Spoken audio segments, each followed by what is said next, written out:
Welcome everyone. Good morning. This is the London session on TopstepTV. My name is Deeyana Angelo if you are here for the first time.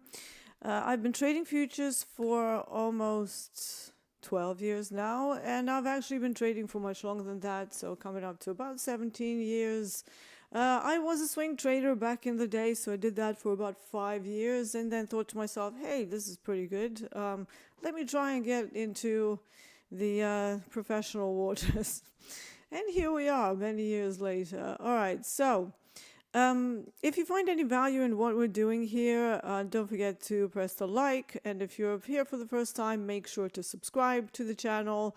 Any engagement obviously really helps. Now, I did something a little bit silly overnight when I was running my Nikkei little semi-swing trade. So I usually set my profit targets on combines to just liquidate for this very reason, where it's basically now less than about $50 from profit, but I've basically locked myself out of this because I set it to liquidate and block in the settings. And I've also maxed out my second combine that I was running. So yeah, this should be an interesting day. So now I'm going to have to wait until tomorrow to get this over the hump, and then to wait another day until I have like more XFAs. So it's just like, ugh, you know. So yeah, just be careful with those settings because I just didn't really think. I usually have the liquidate and block on my loss limits, but I never really do it on combines and targets because obviously it can sometimes liquidate you a little bit early and then you're in this sort of situation. So yeah, I do have, another kind of smaller combine. I don't want to trade live accounts in rollover weeks. We have FOMC, crude oil just rolled over. In fact, when I woke up, we were still in V contract, so we were still in October.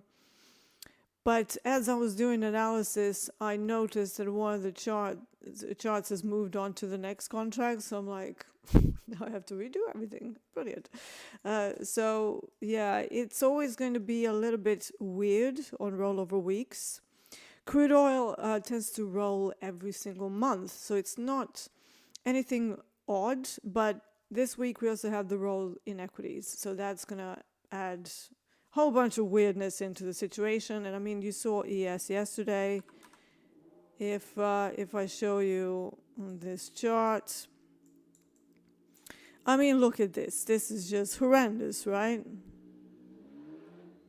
Somebody's on a bike outside. Look at this, so spiky, right? It's like it failed the auction, and we kind of have the same thing that it does usually. So it takes out the Asia high, then kind of sells off and goes into a failed auction.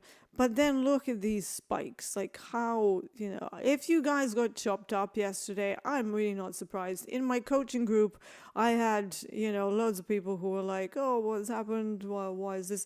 But some of them came to trade this week way too eager, right? And some of you who watch this, you are in the incubator that I run. So yeah, it's not surprising. This is expected. And in fact, if you listen to how Hogue is talking about back in the day, they used to just sit around and play cards until the rollover is fully finished, right? So they didn't actually trade. And I would highly advise you to do this something similar. So if you must trade, if you want to still be involved for the sake of experience, go into an account that won't matter to you. Now, for some people, that might be a combine. For other people, it might be just a practice account if you've never actually managed to pass any combines, or you pass combines, but you can't quite hold on to the XFAs.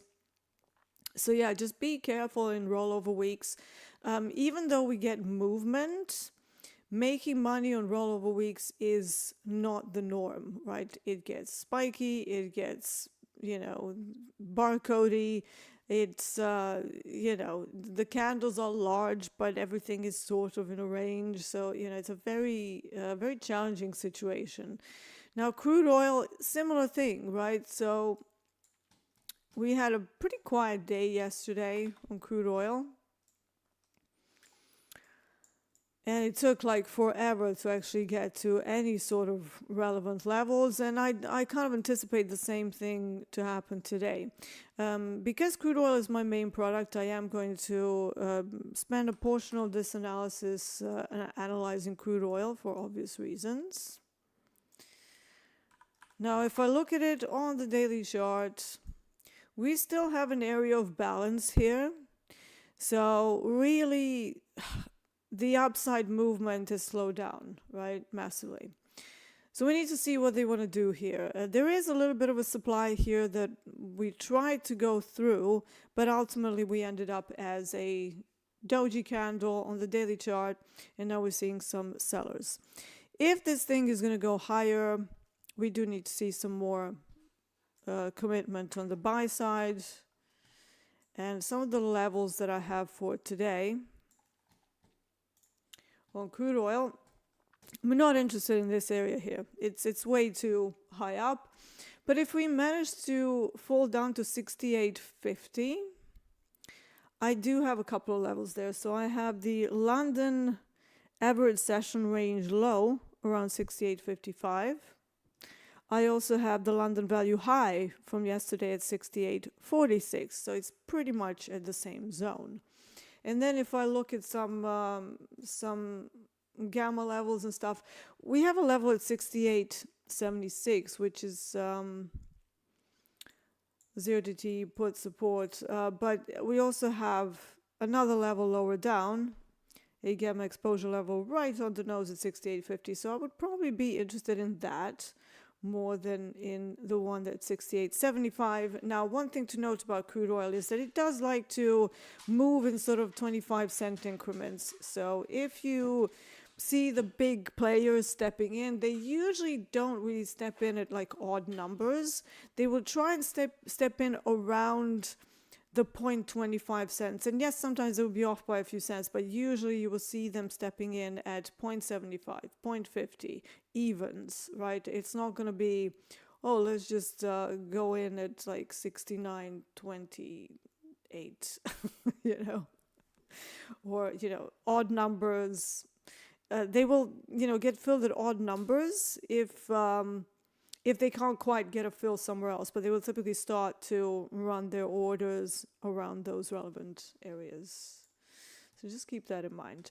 So that's to the downside. If we continue to go lower, I might be looking at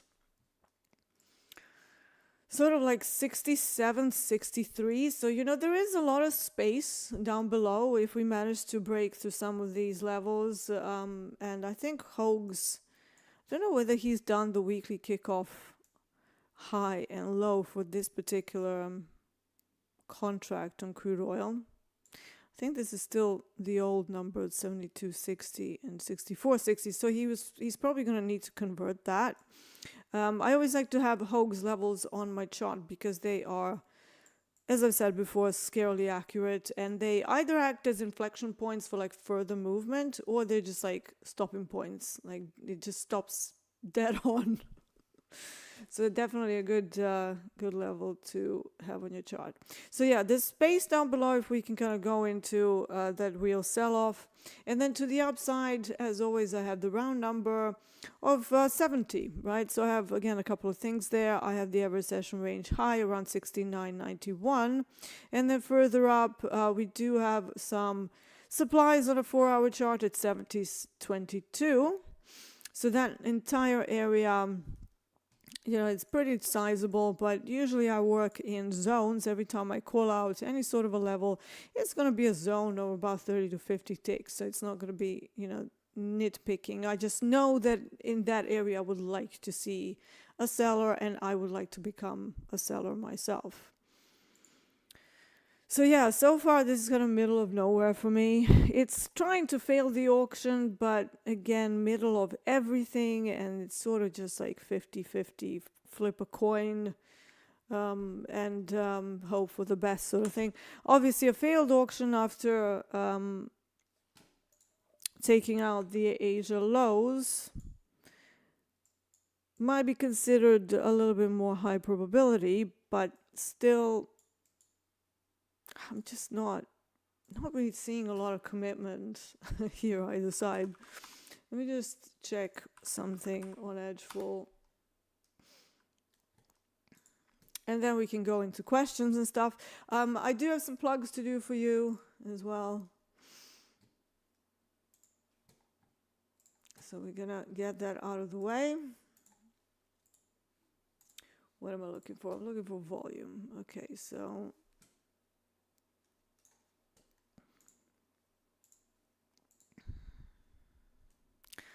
just gonna look for crude oil futures here. I'm gonna change the session.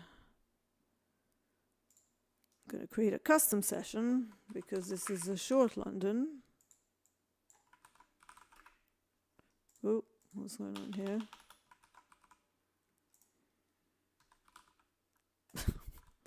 Okay, this might be a bug. Weird. Okay, whatever. Let's just do this. So I need a shortened London session, which means when we open, this is EST. So when we open, I'm not really interested in that. And what I'm looking for is the market open volume indicator here. Okay, interesting. Let's just go for 15 minutes.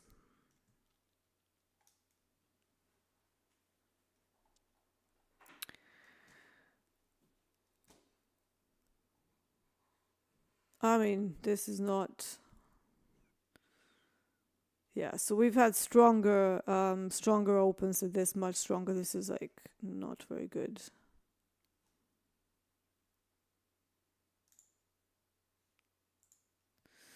So you can see the average volume. That's what it should be, right? And don't think we're anywhere near that right now.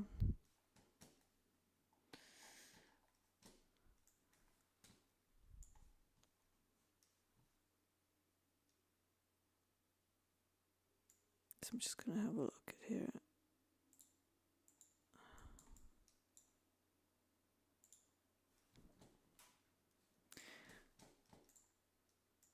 Yeah, so we're still in that weird rollover period. Yeah, so just careful today, guys. Definitely careful.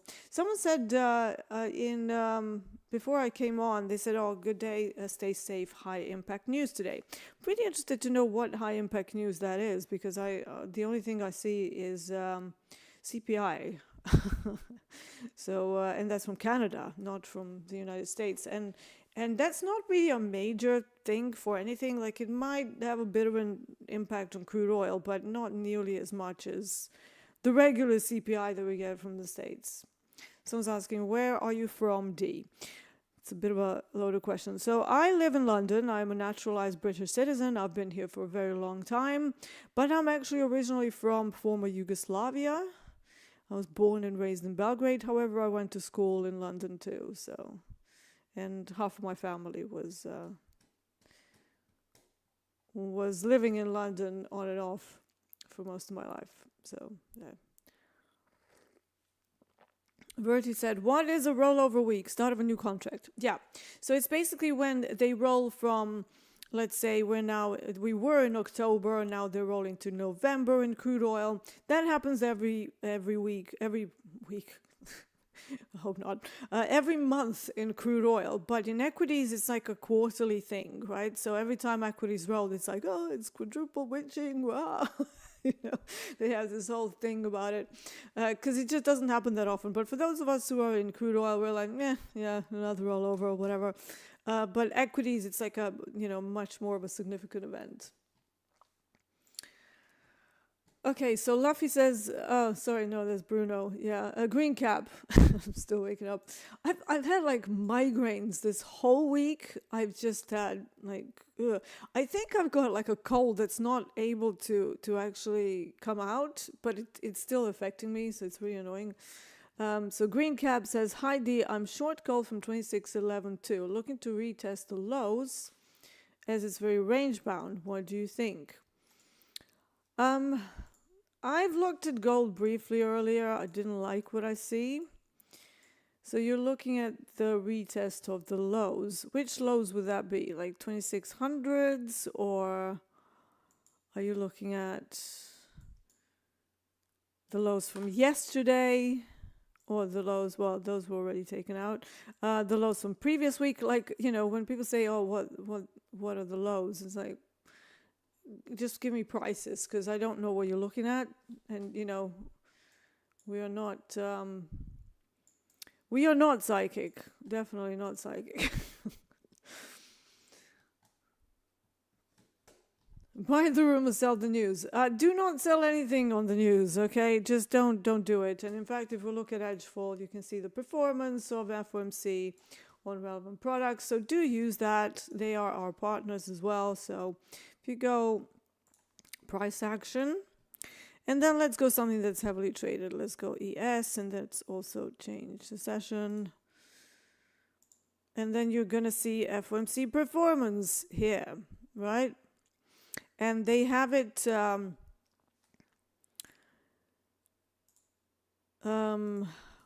the daily, what happens 3 days pre-FOMC, on the day, and then post-FOMC. So I'm not in favor of trading news. I know we have some news traders, but that is not what my strategy relies on. I rely on normal movement. I don't rely on abnormal movement, if that makes sense. So, for example, if we were to look at a day after the FOMC, that is when I would express my views and, just go with whatever ES is doing on that day, based on some of the more technical side, but obviously taking in the information that we get from FOMC. So I don't trade news. You know that I actively avoid even the inventories, because even though recently they've been adding into some more volatility, I do think that there are other things in play that are more interesting, like the options plays. Like we just literally started new options on crude oil in July, end of July, like I think it was like 23rd of July. Now before then we had the Canadian dollar options every day in Forex that expire at 10 a.m. New York, right? 9 a.m. Central. It's referred to as the NY cut. And I used to convert those gamma levels and, put supports and all of that and core resistances into the crude oil chart. So I would literally have them side by side, and I would see where this is, and then I would just kind of wait for crude oil to get up there or down there, and those would be like my levels of interest. And so if we're anywhere near them, that would be sort of my starting point for any failed auctions and stuff. I do talk about this in my program in the Market Stalkers method, and it's still very similar. However, we now have dedicated crude oil options, which have two expiry dates, like bi-weekly, right? So Tuesdays and Thursdays are when they expire. So naturally, Tuesdays and Thursdays, you would expect to see more volume and more momentum and more movement. We saw that last week, right? And I think that's why we started seeing this extra movement in crude oil. That's also during Asia and London and stuff. It's, it's a new product. Everyone's interested in it. So naturally, it's obviously kicked crude oil back into existence, because it was horrendous for the last 8 months, but I'm glad that we are back. Okay, let's see what's happening in gold as well, since we are talking about gold. Somebody's asking.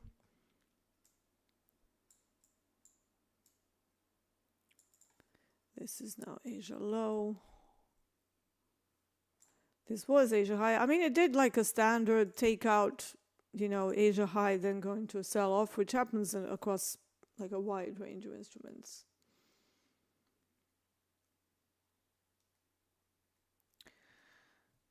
Yarden said gold looks heavy. Yesterday respected pretty nice the Asia high and low. Yeah, yesterday everything was range bound. I had a pretty good trade long, because I saw it kind of consolidating and going into a neutral day type. So I did hold, I held it for probably about 3 hours, because I started it not too far before the euro close. And then it was just so slow. So I was just like, yeah, whatever, I'm going to go do something else. I went and walked my dogs. We went to the countryside, came back 2 hours later, and I'm like, okay, that's still barely moving. But then as we came into settlement, it actually started going up, and it wasn't the biggest trade. I think I took like 40 ticks out of it, but you know. Anastasios, I do not subscribe to the chart patterns. I know that they can be useful. The problem that I have with them is that you can never really define the entry.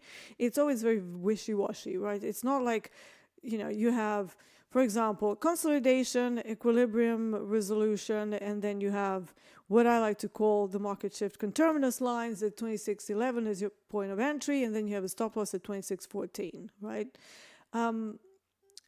In head and shoulders, it's always like, oh, you have a shoulder here and you have the head there.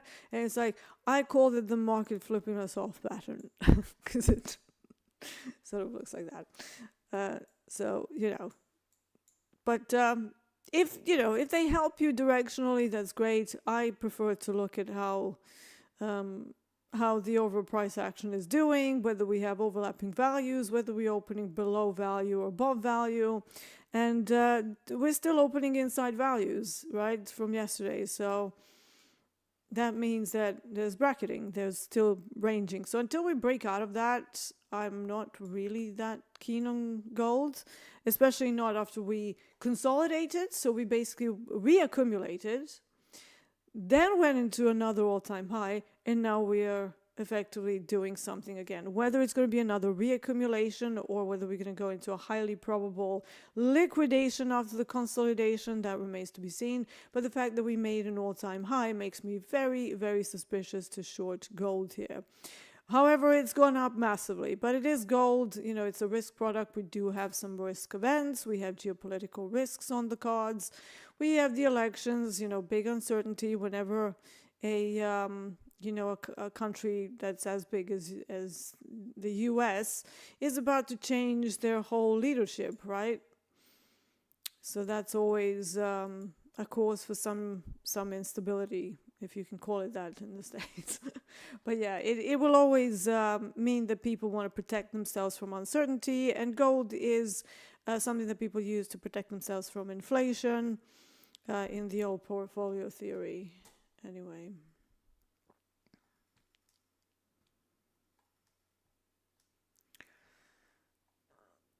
X Viper TV says gold tonight has been a roller coaster for me. Yeah, I mean, just be careful.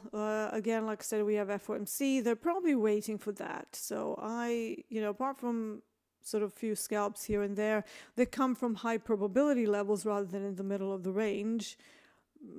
I would not be looking to run my semi-swing positions. This position that I ran overnight, it was in Nikkei. Nikkei, I found that it actually moves pretty similar to DAX. So I've been trying to devise an overnight strategy that I'm comfortable with. And it's, it's working, but it's not like an everyday thing. You can't really run it every day. It has to be like at a particular area. So we can have a look at that too. So for example, if I look at the daily chart, there was also some stuff that was happening in like option flows and, again, other things that I like to stare at.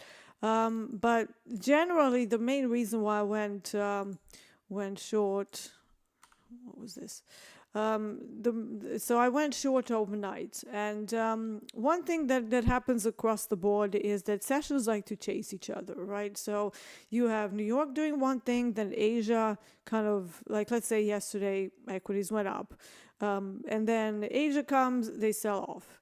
And then London comes, they buy it again. So it's like, there's this, like, I call it the cat and mouse chase. Like, if you remember the old Tom and Jerry cartoon, where, mostly the cat will be chasing the mouse, but then the mouse does something sneaky, and then the mouse kind of chases Tom. Maybe I'm showing my age here, I don't know. But that was a very popular cartoon when I was a kid back in the 80s. So basically the premise of this was that we came up pretty nicely and hit some supplies on the daily, and then actually had a sell-off the previous day, so not yesterday but Friday.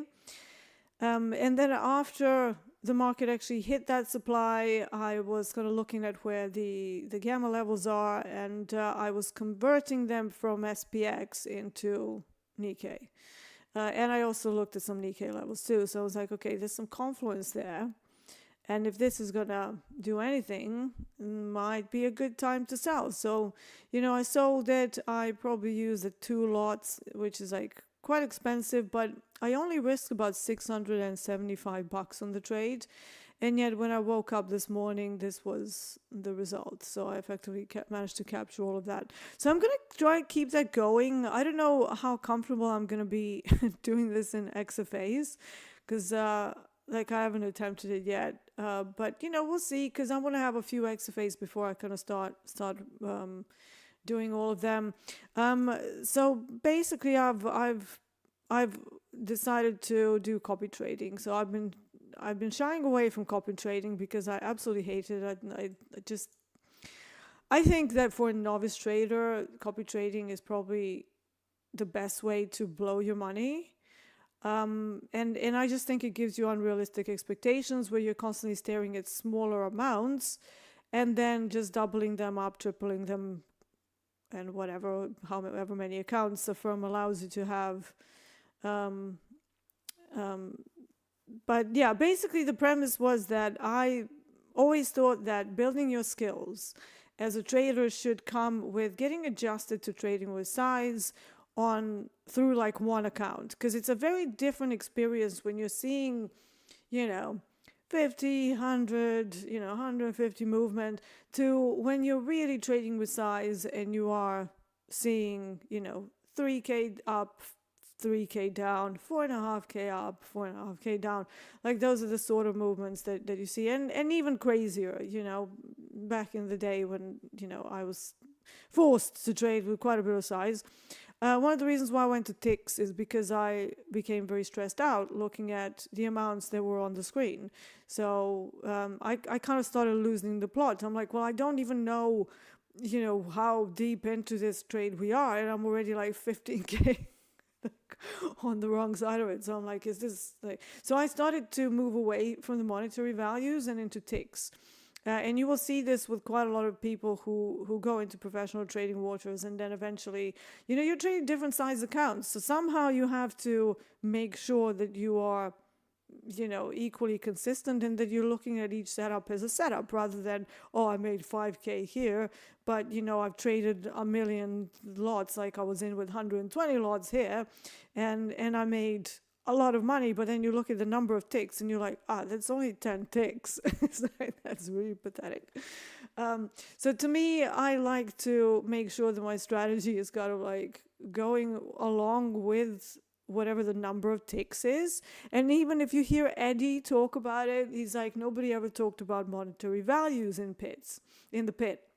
They were all like, I made 20 ticks, I made 40 ticks, I made 60 ticks, I made 120 ticks. And, it's a better gauge of how people are doing than somebody going, I made 15K today. And I'm like, well, how many ticks was that? Like, how much did you have to actually size up on that? And how many ticks did you capture? And if somebody goes, I captured 10 ticks, to me, that's terrible. Like, I would consider that a failed trade. Like, it didn't actually go anywhere.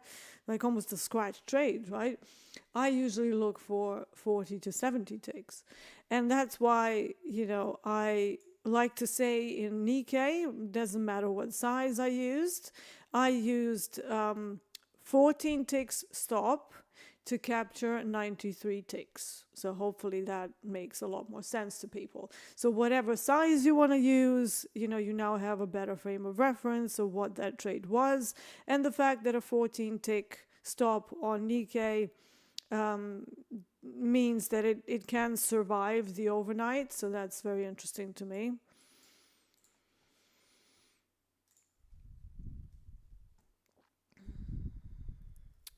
Lazy Lion says all-time high levels different between ESU and ESZ. Should I still keep the previous contract level in mind when price trades around that level? Yeah, for the beginning of the contract, but the longer that it goes on for, the less relevant it's going to become. So you can look at the continuous chart, right? I don't know whether I don't think we can do that on Topstep X yet. But yeah, you can, like, I'm pretty sure all of you use TradingView and stuff. You can look at the continuous chart, and that usually smushes all the contracts together, so it shouldn't pose that much of a problem. So that's one way of getting around it. If you look at Hoag's analysis, he will refer to the continuous contracts as well. And I have them on my other charting platform too. What are your favorite trading books? And that was from my moderator, I think. My favorite trading books. That's interesting. Okay, so I have a bit of beef with trading books, right? Because some of them go into too much of, like, you know, autobiography and blah blah blah. Like, I am a nerd, right? I want to hear like nitty gritty trading stuff, like what stats work for you. So some of the books that I read are like algorithmic mechanical systems, and you know, maybe probably not, you know, light reading, but you know, it's useful. It's useful for what I do, right? So yeah, so my favorite book again is terrible. It is actually called How to Create Good Mechanical Trading Systems.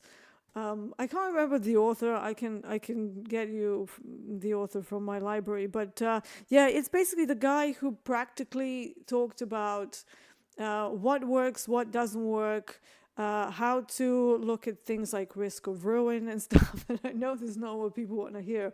They're like, Dee, you know, do you like Best Loser Wins? It's like, yes, I do like Best Loser Wins by Tom Hugard. I think he's an amazing character. Like, he's so funny and he's so down to earth, and you know, and just an amazing human being through and through. But yeah, he does have very good points in those books, but I personally don't derive much value from it, because it's like I already know that. It's like I don't get nervous in winning positions. In fact, that is actually, I would consider that my weakness, that I stay in trades way too long when sometimes I should cut them. So I have all these tools to, you know, if I'm in a trending move, to make me exit a trade, because that is my issue.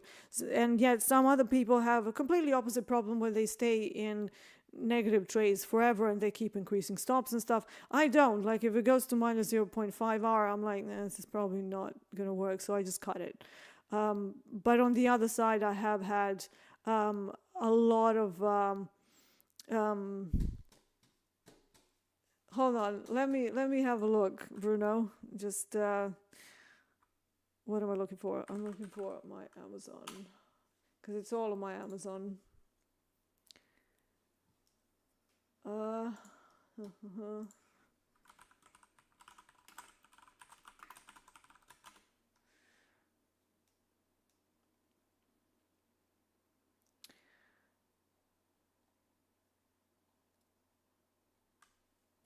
Was it that one?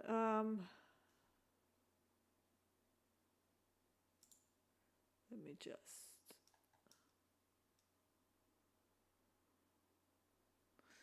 just remember what it was. Hold on. For some reason, I'm logged into a wrong account on my Amazon thing. Yeah, that could be it. I think that is it, actually. It is by Wiseman. Yeah, I think that's the one. Optimus. Yeah.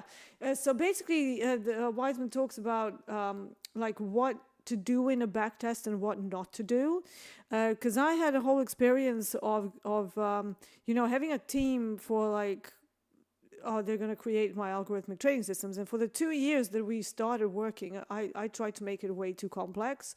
So then I went on this rampage of learning how to create mechanical trading systems. And that was one of the books that actually really helped me. So yes, Bruno, you are right. It is Richard L. Wiseman, Mechanical Trading Systems. So pairing trader psychology, like, he talks about a lot of the stuff where people go wrong with mechanical trading systems. However, I've got to say that One Good Trade was also a great book, because he kind of weaved in the prop firm world, which was endlessly fascinating to me because that was new to me at the time. But he also talks about some of the trades that the guys have done and some of the psychological issues that some of his traders have had and how they sort of tackle them. And, in One Good Trade, you see how deep those traders go into their analysis. And, I did have the privilege to work with someone else. And it's actually something I'm missing at the moment, where, I'm a mentor to a lot of people, but I actually find myself doing stupid things sometimes. And I would actually like to have someone just to go, cry or cry on their shoulder for the day, or have some kind of accountability or something. And, from a coaching point of view, a lot of coaches will not have that, somebody to just keep them accountable, just to talk through trades and stuff. So, I'm happy I do that for others, but, I could use some of that myself. And it was great when I had Hogue to do that for me, because I could always, talk through a setup with him, and I could, he would understand me, because a lot of the times, even if you get somebody who's not maybe using Profile and you're not using their methodology, you're like, oh, I did a failed auction trade and, did this, I did that, but then I kind of didn't have it from any kind of particular level. Was that the right thing to do? I just don't have that at the moment, and I've got to say I'm really missing it. I used to prefer it when Topstep had like the internal private messaging on their risk management side, and you could actually talk things through.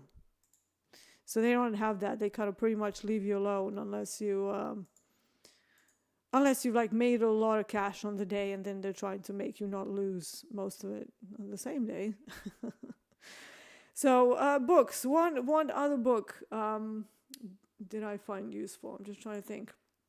I mean, obviously, Mark Douglas, Trading in the Zone. Again, that's more from the psychological side of things. It's like how he sort of realized how much psychology impacted him, but he was still in a situation to trade other people's money. So, he didn't have that, that pressure to make the decisions himself. He was kind of like following whatever I think it was a strategy of the company or something. So he was like able to objectively look at how he was approaching his trading. So that was useful if you're like a more novice trader. But to me, it's the technical books that are really like hitting the mark these days.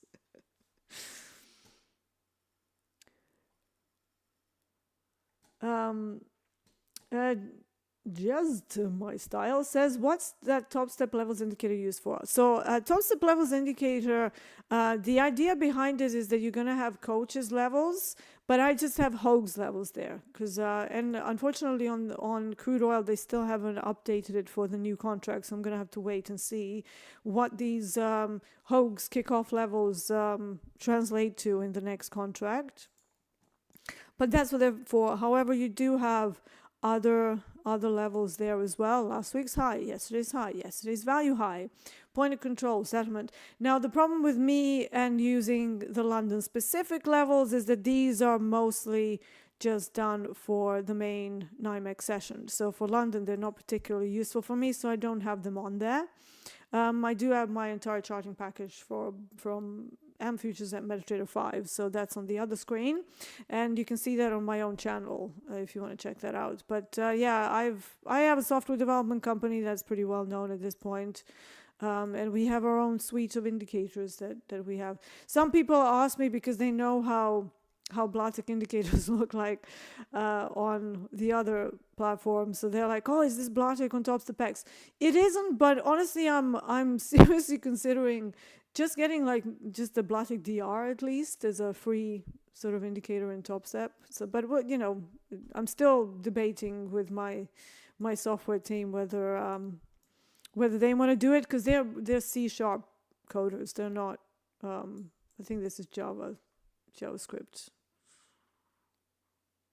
from what I remember. But I'm not, like, I know it's Pine script on one side, which is a little bit limiting. But Blatic DR is the one that plots the nice average session range, high and lows for specific sessions. So that could be something that we could maybe bring out reasonably quickly. Some of the other things I think they're already working on, so we don't want to mess with that. But yeah, so these are not Blatic indicators. I literally just draw these manually before I come on. I look at my charting platform and then I plot some of my levels there. So yeah. Do you trade any of the currency futures? No, I do not. The reason being that I traded Forex for 5 years when Forex was moving anywhere from like 150 all the way up to 500 per day, pips per day, on some of the more volatile cross pairs, like more exotic cross pairs, things like GBP yen, GBP New Zealand, Aussie dollar, New Zealand dollar, and things like that. But then we had the European austerity measures for one in 2012. That's actually how I got into prop trading. So I did very well for the first, for the first 2 years already, but then for the next 5 years, I sort of built up a very small account of like 2K, and then that was my first 6-figure account. I was sitting on 220,000 pounds. Now that converted in dollars back then was literally like $500,000, because it was like 1.84, the currency conversion back then. It was great, right? So after I did that, I experienced an entire year where Forex just died a death. They locked up the interest rates, carry trades died a death, and, yen went negative. It was just like a very weird thing, and it's not really come back. Like I'm looking at, most of the currencies, and they're still moving at like 20 to 40 ticks per day, maybe 70 to 100 on a very good day, but on average, the ranges are much, much less than what they used to be. And really, for good liquidity, good momentum, I'm looking for products that move at the very least 150 ticks per session, not per day. They need to move over 200 per day in order to have like that day traders environment where it's easier to make money. This is why I wasn't very happy with crude oil when we went down to 105, because that means like, well, it's now been cut off from my parameters of what I should be trading. And honestly, guys, I've been struggling this whole year. It's been one of the probably the harder years. And then we had another election year where it was the same thing. Like it was horrendous. And this is also why, trading can be beautiful when it's working, but when it's not working, you really need to have something else that brings you, another source of income. And let's face it, it's much easier to get wealthy if you have multiple sources of income, right? I think it's the stupidest thing to limit yourself to just one source of income, right? So if you have, your main business, then you have trading on the side, you have long-term investing, maybe you have a pension scheme or something, and then perhaps you have a couple of passive streams of income, which take a long time to build up, but they are actually pretty lovely, right? So that's the best way to do it, really, to have the day trading as an add-on, and it can bring huge windfalls. But to me, it's always been one of those things where if I'm not doing well, I need to move away from it. Obviously, with what we're doing now on TopstepTV, I just cannot step away because this is the work that we have committed to do. And I do love it. Like, I do like it. It's just that when I go into that period of my instrument not really moving, I usually just take an extended break, right? I would just be like, yeah, whatever, it's not moving. Let's just go and enjoy life and come back when the markets are looking a little bit better. But, you can't always do that in life, right? So this is why whenever I'm looking at which products I'm going to trade, I have some very strict parameters of when I should trade it.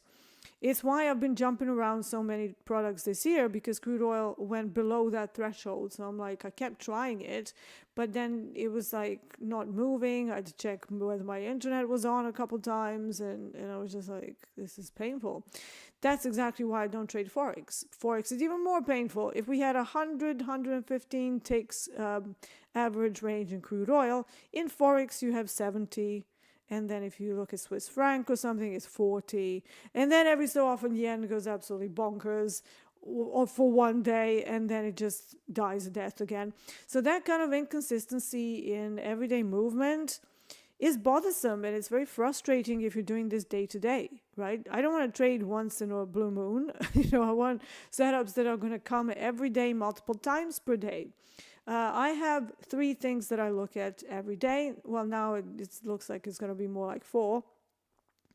But I kind of consider equity as like one asset class. So here I have Nikkei now for overnight. I trade DAX, and Nikkei and DAX, to me, when I look at them, the way they move, they're pretty smooth. They're like, very drama free. They trend hard. So, I do find a lot of parallels, and DAX is one of my other products that I trade usually for London. But again, I don't trade DAX every day. It's not a product for everyday trading. It's like sometimes things look very good and there's lots of momentum. Rollover week on an FOMC week is not going to be it, right? So I'm actually staying away from DAX completely. I see some movement, but I mean, right now we are, nearly like 3.5 hours into the whole London session. Into the Eurex and London. And we only traversed barely 70 ticks. Like, that's pathetic. And right now, DAX generally has about 224 ticks for the entire 24 hours. And we're only sitting on 70. That's slow, right? So I'm not going to be trading that until we get some of the other stuff out of the way. So you have to be a little bit more selective. And in fact, the way I look at Nikkei is the same way. Every so often, overnight, there will be a chance for like a bit of a swing type trade, right? But we have to be at the right levels. We can't be in the middle of ranges. We have to be at relevant supplies and demands. And, you have to have some sort of, option expiries around about that time. They can kind of put a little bit of juice into the move. Otherwise, you're just, staring at watching paint dry, like literally. So yeah, that's why I don't trade currencies. I haven't traded currencies actively probably since about, I think my last currency trade that I did was back in like 2019 and there was a GBP New Zealand trade. Since then, I haven't even looked at Forex charts. Like, currency charts have not really been on my radar. I think I looked at them a couple times and I just went, nope. And went right back to my normal products. Crude oil, even though it went quiet, it was still sitting around 115 ticks for the sessions. But even that was painful, man. So why would I want to trade something that is very slow, very frustrating? And if you're not trading currencies and you're not doing well, just come over to commodities and equities, man. It's much more fun. Yarden says, hey Dee, I got out of my gold trade up to 100. I got in after 9:30 after it broke the initial balance low, tested it and went down again, got in with 3 micros and scaled. I read it right, or was it lucky? I mean, a break of initial balance can work. Depends on where you entered. I mean, I can see the gold spiked pretty heavily, and that whole spike up into initial balance and back down was about 53 ticks. So if you sat through that, that wouldn't have been particularly comfortable. However, if you went in off the initial balance break, it would have been just about okay. Again, not very comfortable because it kind of retested when jumping off a cliff, then retested. Like I said, we have distribution, right? On paper, like I said last week, it should have gone into a liquidation. But what worries me here is that it went into another all-time high. So that's why I'm just staying away from it until these brackets resolve themselves. So again, I'm pointing to the other screen. And I know some of you have said you miss my regular charts, but we have to stick to Topstep. We want to focus on Topstep here. So yeah, again, look at this, right? So this is, again, we had this consolidation over here, so pretty painful, tried to go down, went up, painful, then went into another breakout. So this was reaccumulation, very unusual. And now we have another distribution. So technically, you know, most distributions should resolve to the downside and go into a liquidation period. But it hasn't happened yet. So, you know, I'm just waiting. I'm not doing anything. I don't think I'm going to be doing that much trading this week, so it's going to be very boring. If I do, it's going to be combines. This is the week to do accounts where it doesn't matter. So that if that's the practice account for you, it's a practice account. If it's a combine, then it's a combine. Just keep that in mind. JD says, Dee, with your experience in gold, what type of catalysts did you look forward to the most for potential trend days? There are no ways to look for trend days. In fact, on most catalyst days, you will get stuck with a very large initial balance that never really lends itself to a trending day. I don't look at trending days as catalysts. I will keep my mind open for the possibility that the post NY cut reversal doesn't happen, so that the post option expiries in Forex, because again, gold is closely connected to Aussie dollar.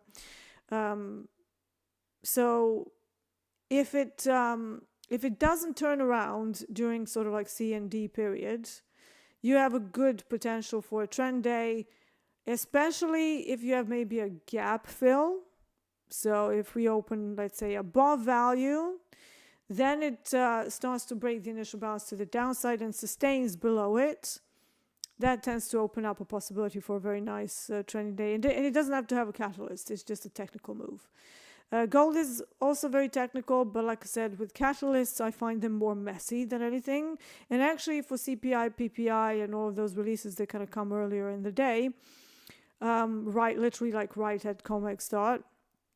It effectively means that you're going to have a very large initial balance. And on a very small amount of days, maybe like 2% of observable sample sizes, for larger sample sizes, you may have another sort of leg in the same direction. But for most days, what tends to happen is that the price will settle into a new range post-release that you can then use almost as if it's a regular range-bound day, effectively completely ignoring what came before.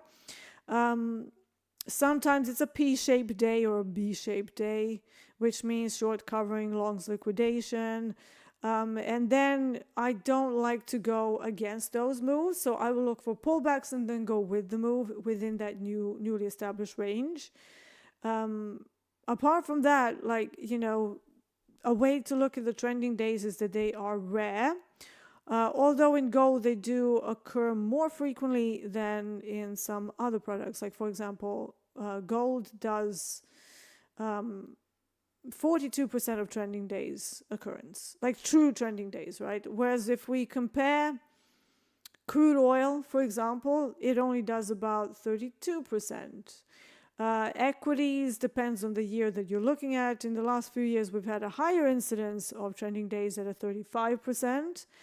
But if you kind of exclude COVID from that, all the other years are closer to 20% in equities. So, you know, it's not that frequent of a move. And if you're going to work on your skills, I would probably work on your range-bound skills. They will be much more frequent and you will be using them much more frequently than any sort of momentum type trading. Because I think people have this idea that once they catch this big move, that's going to keep happening. And then they're a little bit high on hopium and they're like, oh, let's just keep doing breakouts because I had this massive day and it's going to happen all the time now. And then they're kind of chasing the dopamine rush.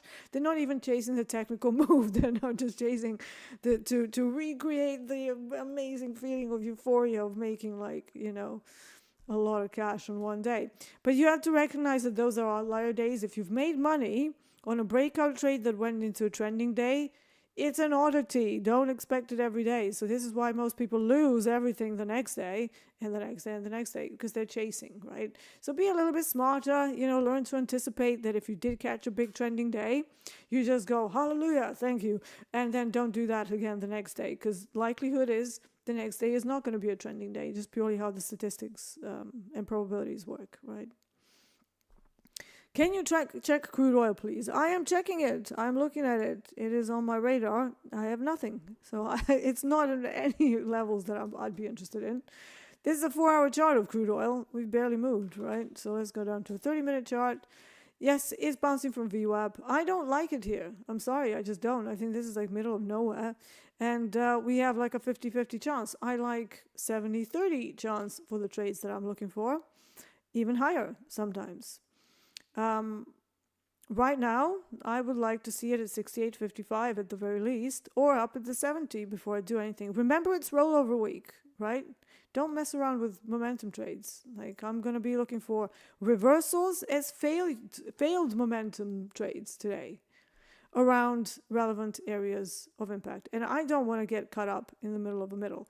VWAP on crude oil can be seemingly reactive at one point, but then as soon as the overlap kicks in about like an hour or so, it just smacks you in the face like it happened yesterday, right? So yesterday's overlap. Look at this, same thing. So early, we went down. Looks like VWAP is going to give us a nice move. And then smack, smack, smack, smack. It's like bitch slap all the way up. It's like... Jesus.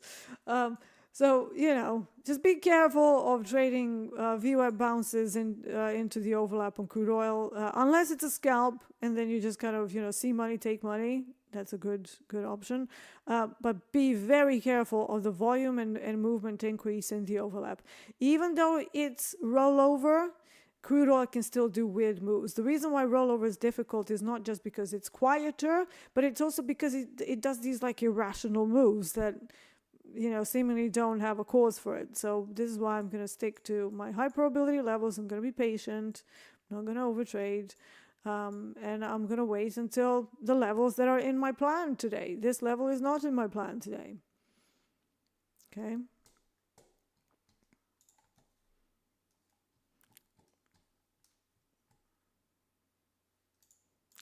Stay Manja says I'm in short basis in daily. Okay, that's good. So you've decided to do a further dated or is it the next contract?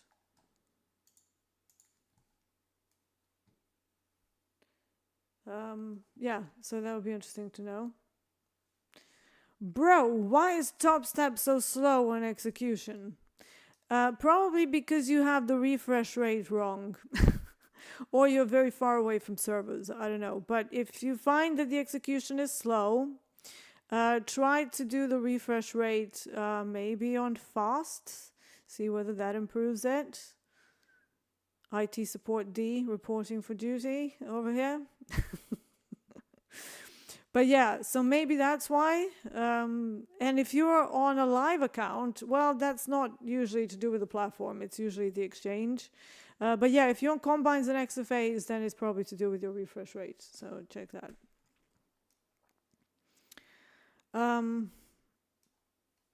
Water fasting results says, I trade Bigfoots. You're one of Coach Ray's, because I know that's his thing. So Coach Ray was my market stalker, but he moved on to have his own twist on the method. So he calls the big movement that we see as, sort of big inventory prints that big institutions usually become obvious by on the chart. He calls them Bigfoots because they leave the Bigfoot print in the price. And I think it's a great way to describe it. And, I think we both have like that animal thing. So I have the chameleon, he's got Bigfoot. It's all about the animal kingdom. Do I watch Bookmap? Yes, I have it on the other charts. I am always watching Bookmap levels and level 2 data. It's not always a part of all of my decisions, but if I'm looking to snipe something, like let's say I'm looking for a reversal from a particular area, then I know it's a super high probability level. Like, for example, today we have that value high and average session range low right around 68.55 and 68.44 on crude oil for the London session.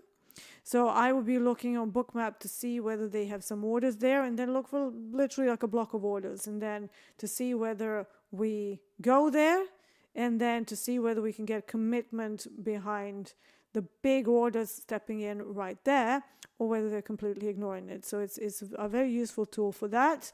But again, for newer traders, it's probably not that useful because it might just add into the whole overload. Hogue talked about it yesterday, so did Anne-Marie. I got slapped bad from crude oil yesterday.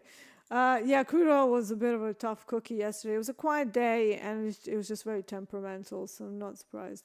All right, let's do some plugs, guys. So we are doing the casting call. We're looking for traders who want to come onto TopstepTV to trade with us and share their story. And actually, whoever is interested in joining me for London as well, I wouldn't mind having another buddy. We had Francis Green here. I'm going to try and get the captain on here, but I know that that's going to have to be a long one, so I'm going to have to make sure that my schedule and his schedule are in order. But if you're interested in joining us, maybe for fast markets or, power players, power hour, I'm going to drop a link in the chat for you guys to sign up.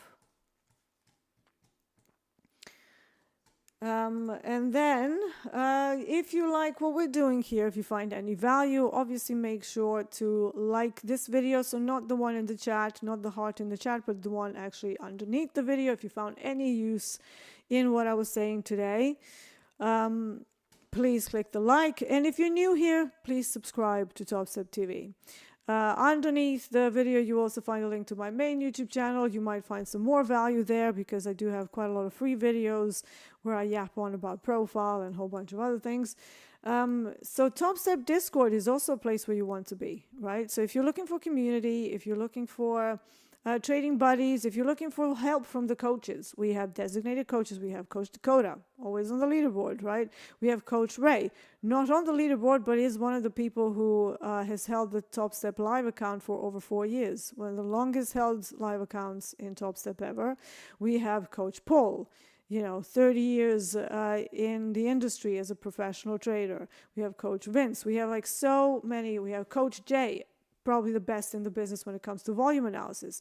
So do use Topstep to find consistency, to find trading buddies, to make sure that you get help and accountability from people, right? So here is the Discord link. Manfred is going to be on today. Nice. So he says, I'm on air today, power players. I will watch. Everybody, we need to watch Manfred. I'm really looking forward to it. Well done, man. That's great. I love seeing that. And Instagram, TopstepTV Instagram. If you want to see what the team got up to behind the scenes, they have an Instagram page where they're doing behind the scenes stuff. So that's also very, very cool. So check it out. There we go. Atul says, hey, Dee. Hey, there we go. There's another top trader at Topstep.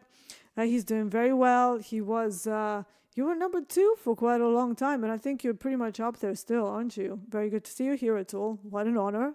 Thank you. Yeah, I mean, very good crowd here.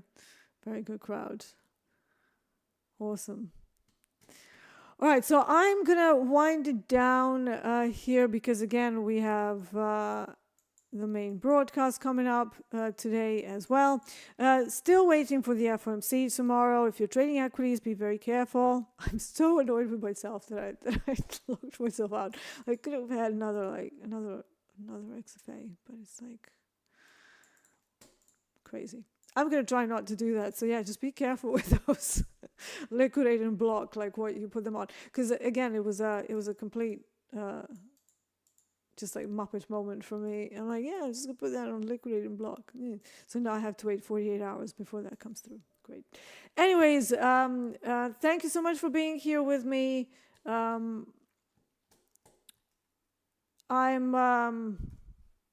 got a couple more questions. Okay, let's just deal with those because they're pretty quick. Joe Chakungal says, for NKD, for Asian session, what should be the initial balance? I don't trade Nikkei that way. I kind of look at it from more of a swing point of view, so I'm not really interested in what the initial balance is going to do.